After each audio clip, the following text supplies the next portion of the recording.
अस्सलाम वालेकुम जी। मैं आपका भाई मुबीन अहमद और आपको 3 मरला 1.5 स्टोरी घर का इंटीरियर विजिट कराया जा रहा है। इस टाइम हम इस करके लाउंज में हैं। लाउंज एरिया में आपको ओपन स्टाइल में एक बड़ा प्यारा सा किचन मिलेगा। इस घर में तकरीबन आपको 3 बेडरूम जो है वो रखे गए हैं। और सबसे पहले इस घर का मैं आपको गराज एरिया दिखा दूं, फिर इसका घर का इंशाल्लाह विजिट करवाया जाएगा। तो ये इस घर का गराज सेपरेट, छोटी गाड़ी इजीली पार्क हो सकती है।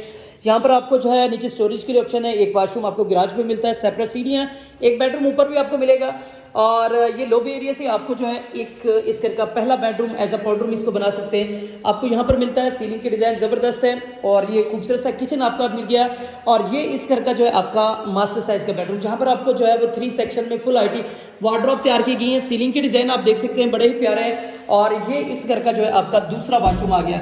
और इस घर में आपको टोटल 3 बेडरूम मिलते हैं, 2 वॉशरूम इस घर में रखे गए हैं। सिर्फ ही आपको 39 39 लाख रुपए में ये घर मिल जाएगा। नूर पार्क सोसाइटी गजमता आहलू रोड लाहौर में घर वाक़ है।